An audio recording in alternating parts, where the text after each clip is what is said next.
Today sa Power ng Pinoy. He is the first man of Filipino descent to seat as mayor of MIlpitas, California. Palagi ko ang sinasabi na kaya ako naging mayor dahil Pilipino ako. Dahil sa mga magagandang katangian ng Pilipino. Lumaki siyang mahiyain, tahimik at walang imik. Ang shy boy noon, stand-up comedian ngayon. I learned a lot of my own politics and my beliefs in religion and government because of stand-up comics. Joe Esteves and Allan Manalo, pursuing their childhood dreams with passion and discipline. Yan ang power ng Pinoy.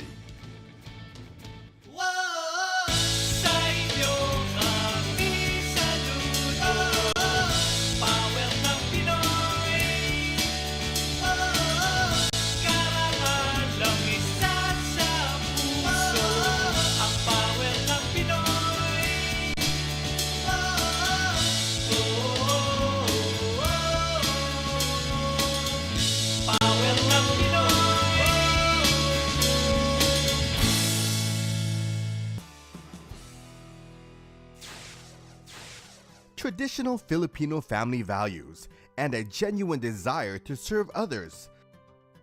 These are the goods that Jose Joe Esteves, four-time mayor of MIlpitas, California, brings to his office.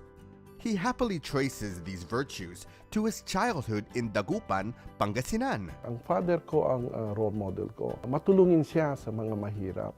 Helping others, especially the ones in need, especially victims of injustice, is a great deed. Bilang panganay sa pamilya, maagang nabuo ang isipan ni Joe ang simpleng pamumuhay, ang disiplina sa sarili, at ang halaga ng edukasyon. Isa nga lang ang paalala sa kanila ng kanyang ama na isang abogado. Kung hindi ka mag-aral, mag-aararo ka na lang dito sa bukid. Siyempre, ayaw kong nasa bukid dahil mainit.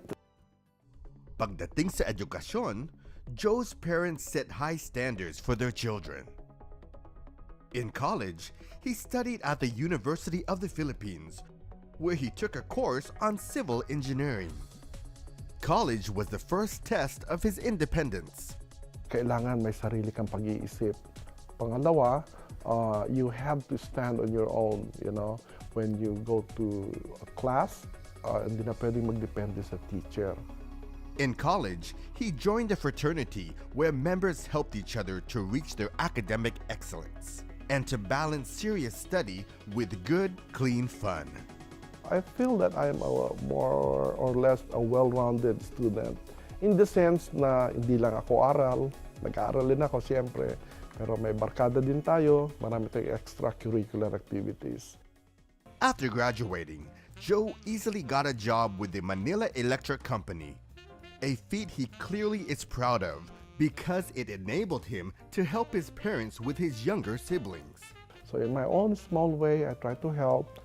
Kung anong kailangan na wala pa, hindi na namin inaapor ang parents, nag-aabuno na lang tayo, para man lang makagaan sa parents because nagkatrabaho naman ako after college. So, siyempre, basta may trabaho sa Pilipinas, makakatulong ka. Saka wala man akong pinagagastusan, nakatira pa ako sa magulang ko. So, why not?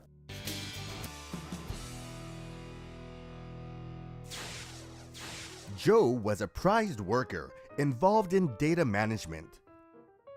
Taong 1976 nang maaprubahan ang petisyon ni Joe na magiging immigrant sa Amerika. Nagdalawang isip pa siya noon kung aalis siya o hindi. I came here just to get the green card and then balik ako doon sa Pilipinas. I did that for 5 years. And then on the 5th year, may warning na ang embassy na, I have to stay here for good.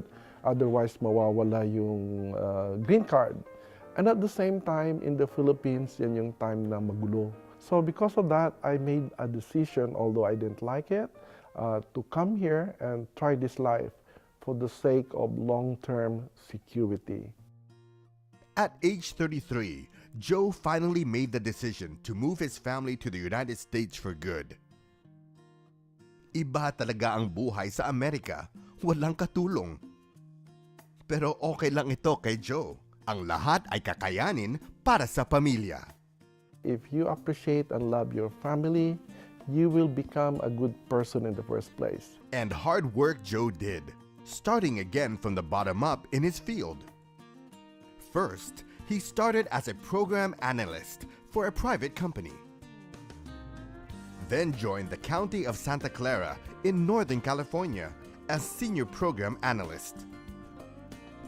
Di nang tagal, si Joe ay nakapasok sa Superior Court of Santa Clara bilang systems manager. It was in 1998 when Joe started his journey in public service as an elected official. He became a city council member in MIlpitas. And in 2002, nanalo si Joe bilang mayor. An elected position he holds for 4 consecutive terms. He's been involved in a lot of things in improving the city. As a result of his efforts, we have a new senior center. Sa lahat ng kanyang mga nagawa, may isang proyekto na malapit sa puso ni Joe.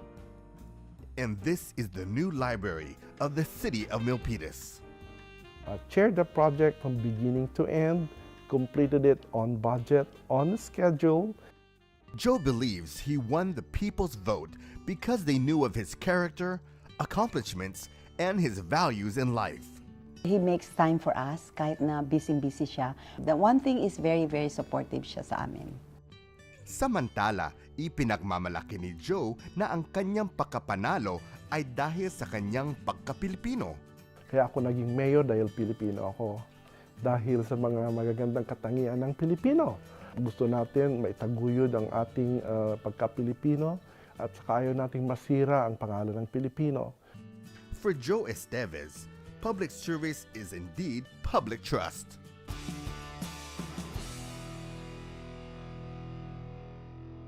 Unknown to many, Allan went through a number of jobs before he decided to be what he is today. In college, I worked 2 jobs while I was going to college. I worked at a bank. So I worked as a teller and a new accounts counselor. Tapos, my other job was selling suits on Stockton Street in a men's store called Vivant de Paris. but his love for stand-up comedy prevailed. I've always loved stand-up comedy since I was a kid. My first introduction to stand-up comedy was Steve Martin and Richard Pryor. Then I became a huge fan of Eddie Murphy. Eddie Murphy was huge in the late 80s, 80, 81. He was in SNL, but he did stand-up comedy. I bought his album, and oh my gosh, I would repeat his album. I would repeat his bits verbatim, and all the girls would laugh. Then I read an article that changed my life, and to this day I regret reading. And it was the question they posed to was, they asked women, what is the number one thing you want, your man to have? What should he possess, And number one thing, and to this day I found out was probably the biggest lie ever, was a woman loves a man with a sense of humor. And I thought that was, oh my gosh, that's all it takes to be funny? And so I got, I invested half my life doing stand-up comedy just for the ladies. And I should have known it was something else. Natupad man ang gusto niyang gawin sa buhay. Matagal din itinago ito ni Allan sa kanyang pamilya. I kind of hid it from them for a long time, especially my parents, because I already had gotten my first degree, and my dad wanted me to go for my master's. Until someone wrote about him as a stand-up comedian in a Filipino newspaper. Somebody wrote a half-page article about me being a Filipino stand-up comic, and it appeared on the Philippine News, the Philippine News newspaper. And my mom saw it, and she goes, "Oh, you made the Philippine News? Oh, anak ko yun," that kind of, "Oh, I'm proud of you." In 2003, Allan had the opportunity to stay in the Philippines. When I got there, I found out stand-up comedy, our form of stand-up comedy, really didn't exist there. They said, I said, "Oh, what do you do?" I said, "Oh, stand-up comedy." "Oh, you're gay." And I said, oh no, I just moved from San Francisco. Oh, you're really gay. You're gay. Gay na gay. Talagang gay, you know. And and there was nothing wrong with being gay, of course, but I found out that in Manila, stand-up comedy was synonymous with drag queen. While in Manila, Allan was able to teach a course at Ateneo.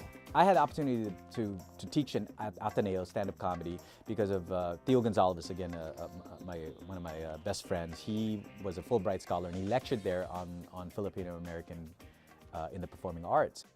It was also in Manila where Allan met Joyce. We met at a gay bar in the Philippines.